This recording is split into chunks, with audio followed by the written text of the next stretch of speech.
And now he's locked in a bitter struggle with Zero, Zero? the founder of the Patriots. Founder? You think you know him, but I know him better. When did this happen? 40 years ago. During the Cold War, when the United States and the Soviet Union were still at odds. It was in that chaotic era that the Patriots were born. And I played my part. I was one of the founding members. You? Zero created the Patriots to manage and control the American state. That control endured long after the Cold War ended. The organization became an empty shell. But I am partly to blame. I bear some of the guilt for creating the organization. It was right after I first met your father, Big Boss.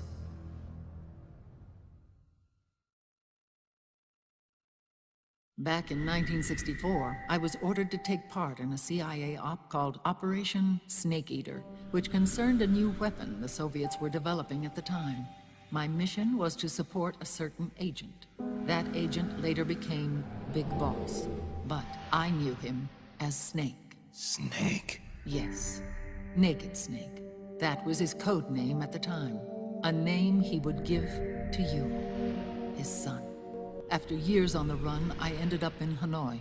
That's where I met him again. It was around then that Zero used the massive funds contained in the Philosopher's Legacy to start a new organization, the Patriots, which would carry out the final wishes of a certain legendary hero. The initial membership consisted of Big Boss, Sigint, Paramedic, and their commander, Zero. Oh, and there was one more who we mustn't forget. He stayed behind in the Soviet Union to support the group as an informant, Ocelot, who is now Liquid. After your father rescued me in Hanoi, I went to America and joined their organization. Zero's goal was to achieve a unity of thought and awareness. He believed that was what the boss wanted, and the rest of the Patriots followed his lead. The boss?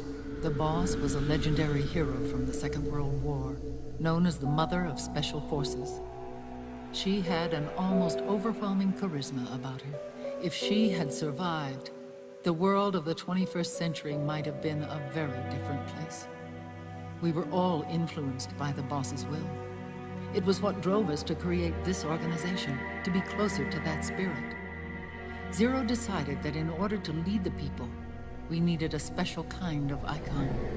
So we turned to Big Boss, the last son of the boss. He shared more of her life than anyone else. It was Big Boss, the true heir to her legacy, who was best suited to play this role. Zero elevated Big Boss, the hero who saved the world, to the status of an idol.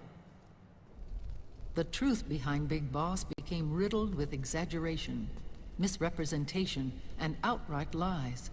Zero disseminated these stories among the masses and gathered the rich and powerful to his banner.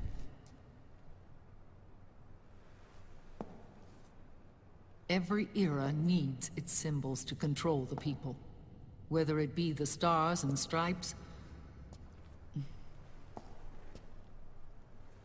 or the hammer and sickle.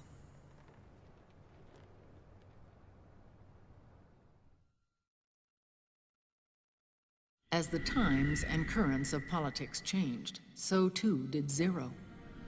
Eventually, he became a prisoner of his own lust for power, sparking friction between him and Big Boss, who resented playing the puppet.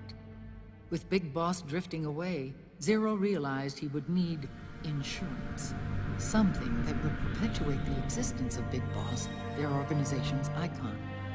And so Zero secretly embarked on a new project, Les Enfants Terribles. Its goal was to create a clone of Big Boss, the ultimate soldier.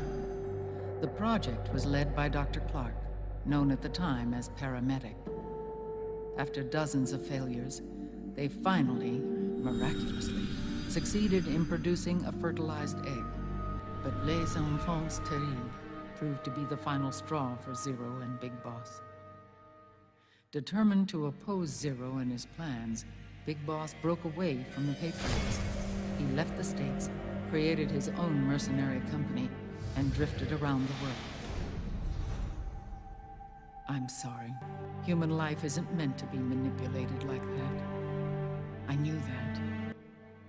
After Big Boss left, Zero really lost control. What Zero wanted was an orderly world, one governed by rules. In time, they began to dictate the fate of entire nations from the shadows. And before we knew it, the Patriots, the proud police of the world, started bringing an entire planet under their control. There was nothing left of the boss's noble will in their struggle. All that remained was hatred, a passion to destroy one another. With Paramedic and Sigint dead, Zero was the only one left. Ocelot wasn't fighting for the Pentagon or the Russians, and certainly not for Zero. He was fighting for Big Boss. He idolized him. For Zero, more than anyone else, your father was an irreplaceable icon. No, the truth is, for Zero, he was an irreplaceable friend. After Big Boss's betrayal, Zero could no longer believe in something so uncertain as life. He lost his belief in everything. Nations, organizations, individuals. Zero was no longer willing to place his organization in the hands of the next generation.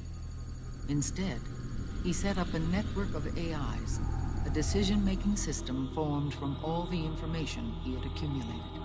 He built 4 AIs, GW, TJ, AL, and TR, as sort of a digital Mount Rushmore.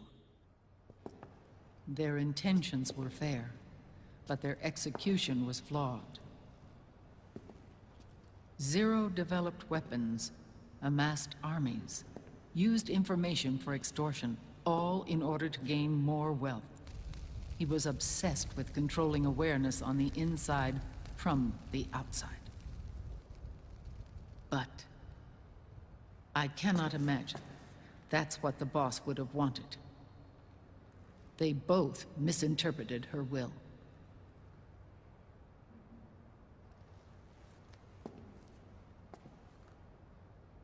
And their absolute reverence for her drove them apart. So began the war between Zero and Big Boss. Opposing interpretations, each striving to realize the boss's will. Everything you see today stems from their Cold War.